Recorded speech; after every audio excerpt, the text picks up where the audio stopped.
श्रीनगर जो कौमी शहर है हमारा, इसके साथ जो 2015 के बाद नाइंसाफियां हुई या सौतेली माँ का सलूक हुआ, अगर उसको मैं गिनना शुरू करूं तो शायद आज पूरा दिन मुझे आप लोगों को यहाँ बिठा के रखना पड़ेगा। ढूंढने की कोशिश करते हैं कि 2015 जनवरी के बाद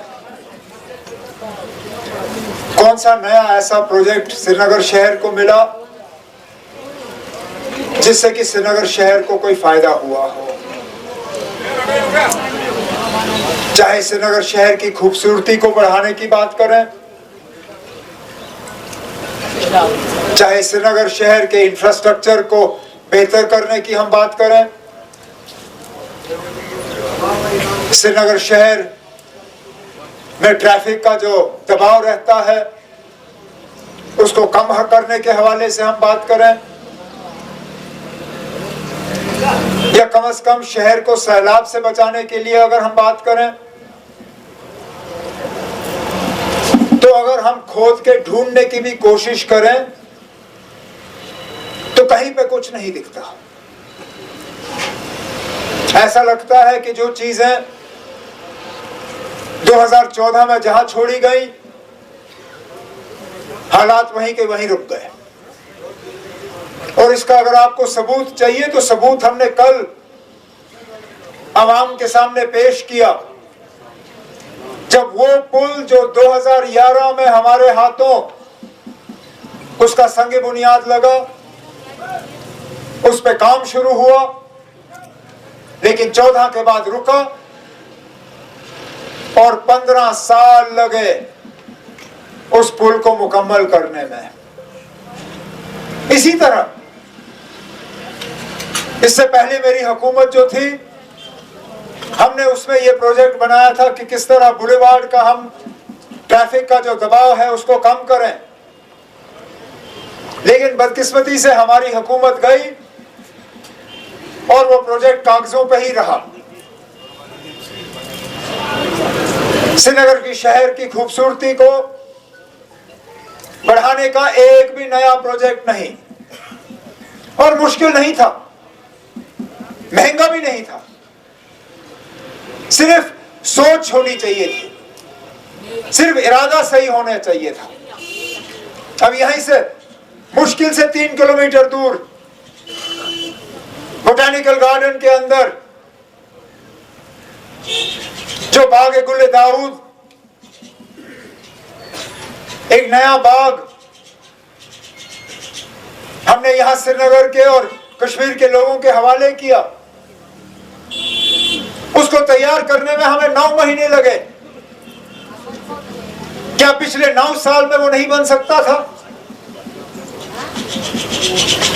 पिछले 20 साल में सिर्फ 2 नए बाग बने यहां, एक आजाद साहब की बदौलत ट्यूलिप गार्डन, और आज हमारे हाथों बागे गुले दाऊद, जिसको क्रिसैंथेमम गार्डन कहा जाता है। बोन एंड जॉइंट अस्पताल का नया ब्लॉक हमारे हाथों मुकम्मल हुआ।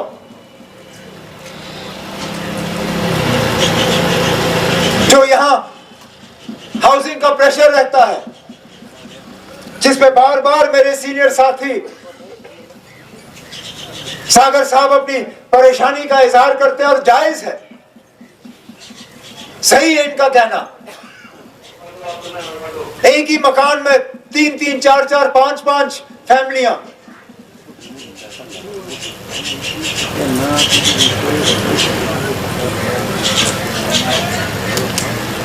उसके लिए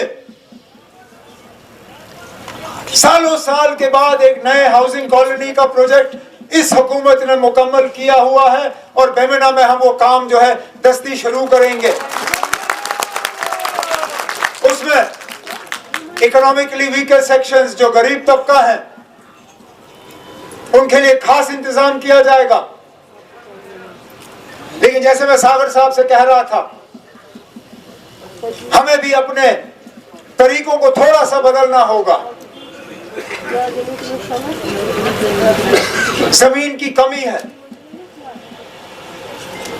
हम जमीन और बढ़ा नहीं सकते। हम समुद्र के किनारे रहते नहीं हैं। समुद्र के किनारे रह रहे होते तो दुबई की तरह, मस्कट की तरह, अबू धाबी की तरह, जद्दा की तरह हम समुद्र में रेत भर के वहां और जमीन पैदा करते। लेकिन यहां तो सिर्फ डल है। डल को तो हमने बचाना है।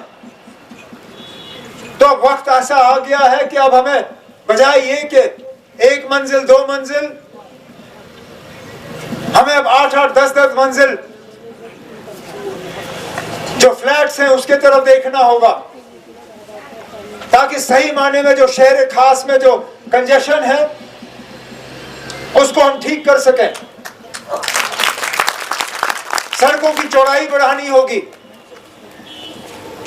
जहलम पे पुल बनाने होंगे, क्योंकि ये हमारा तजुर्बा रहा है। जितने जहलम पे पुल बनेंगे उतना ट्रैफिक का कंजेशन जो है वो कम हो जाता है। इसी इरादे के साथ कॉन्वेंट के सामने हम पुल बनाना चाहते थे।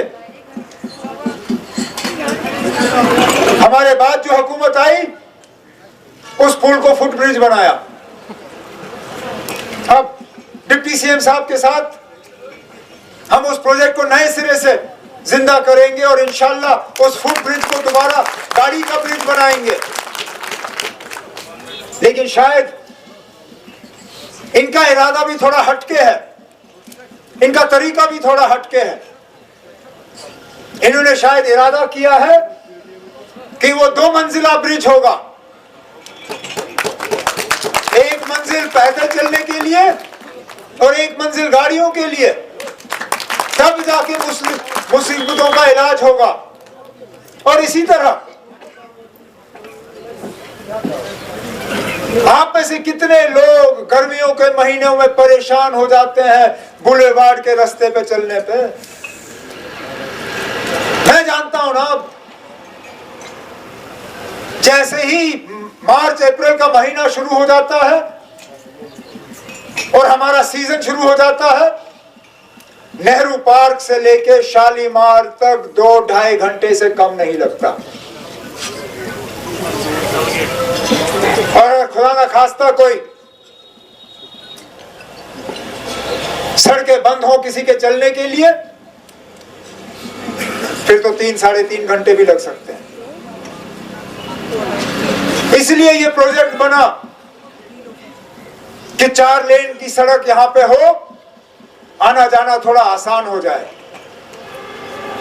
अब इसमें बीच बीच में कुछ जगहों पे हमें जमीन लेने में थोड़ी सी परेशानी होगी, लेकिन उस परेशानी को हम दूर कर लेंगे। लेकिन मैं अभी डिप्टी सीएम साहब और चीफ इंजीनियर सुशील कुमार साहब से बात कर रहा था। नेहरू पार्क से लेके आगे तक तो हम कर लेंगे, लेकिन डल गेट से लेके नेहरू पार्क तक इलाज इतना आसान नहीं होगा। वहां होटल बने हैं, दुकानें हैं, लोगों की मलकियत जमीन है, उनको हम गिरा नहीं सकते। अच्छा, डल गेट में जैसे खानियार की तरफ जाने का रास्ता जो है उस पर हमने वो पुल बनाया था, यहां पे हम वो भी नहीं कर सकते क्योंकि सामने हाउस बोट है। बीच में एक प्रोग्राम बना था कि हम हाउस बोटों को थोड़ा पीछे ले जाएंगे, वो भी नहीं हुआ। इसलिए मैंने डिप्टी सीएम साहब से कहा, और ये सिर्फ आज हम सिर्फ इस पे सोच रहे हैं, लेकिन इलाज एक ही है कि एक ट्यूब ट्रैफिक का हम बाहर से रखें और एक ट्यूब ट्रैफिक का हमें इस पहाड़ के अंदर एक सुरंग करके इस पहाड़ के नीचे से हमें गाड़ियां लानी होंगी, तब जाके इस ट्रैफिक के रश का जो है हम थोड़ा इलाज कर पाएंगे।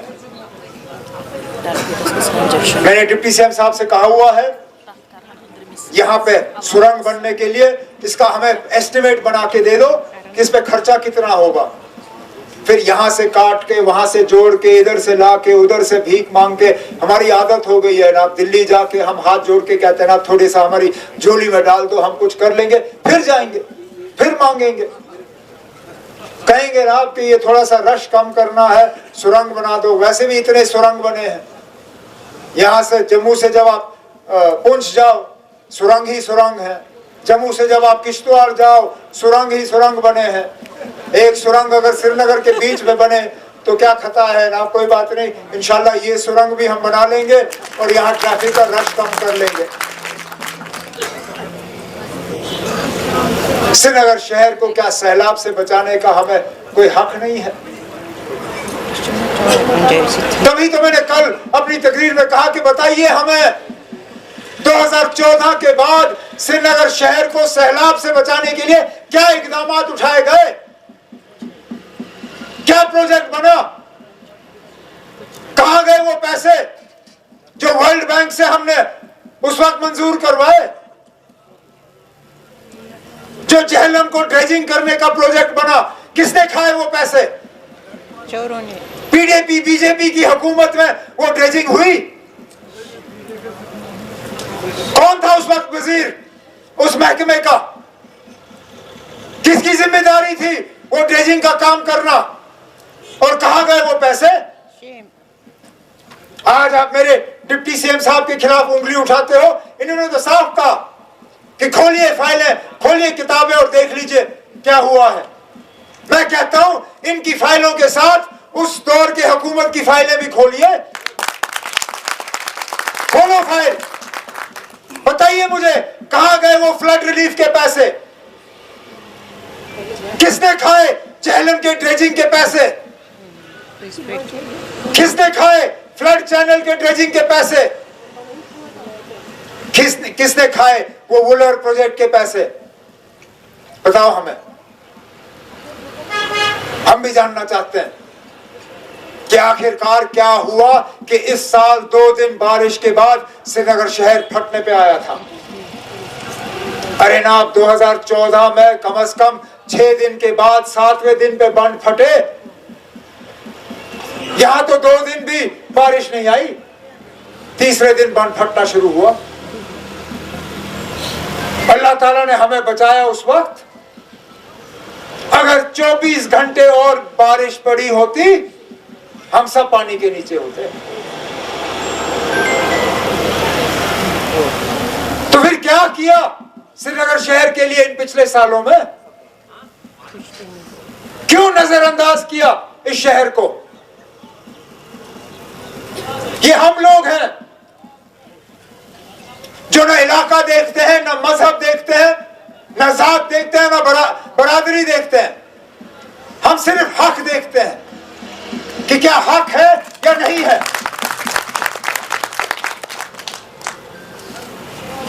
हमें मालूम था कि हमारी बहनों के लिए ट्रांसपोर्ट पर चढ़ना बहुत मुश्किल हो जाता है,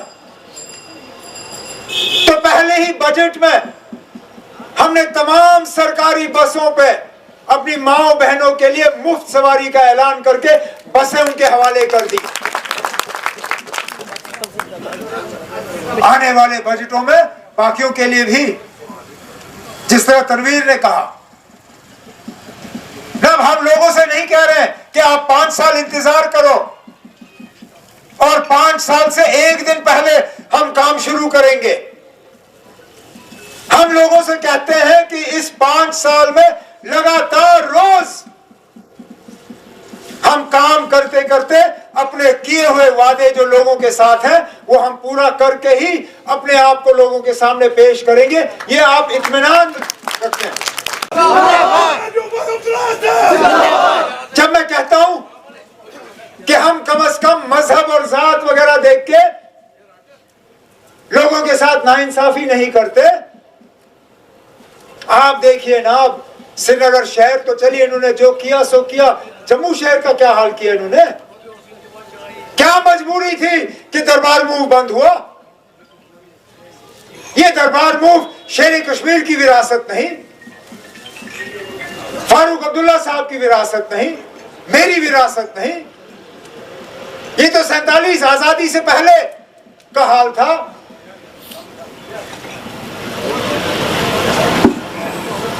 हम लोग अगर मजहब किस बुनियाद पे फैसले करते या इलेक्शन देख के फैसले करते, जम्मू शहर से तो मुझे एक भी एमएलए नहीं मिला। मैं तो कभी तुम्हारा दफ्तर वहां खोलता ही नहीं। लेकिन ये देखते हुए कि जम्मू के साथ नाइंसाफी हुई, हमने तुम्हारा दरबार मूव कायम करके वो नाइंसाफी भी दूर की और इंशाल्लाह बाकी भी करेंगे।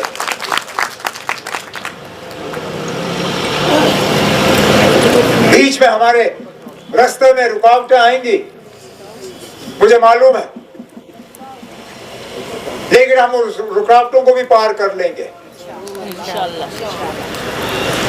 बीच में हमें पीछे खींचने की कोशिश की जाएगी, हम उन चीजों से घबराएंगे नहीं, क्योंकि हमारा इरादा सही है।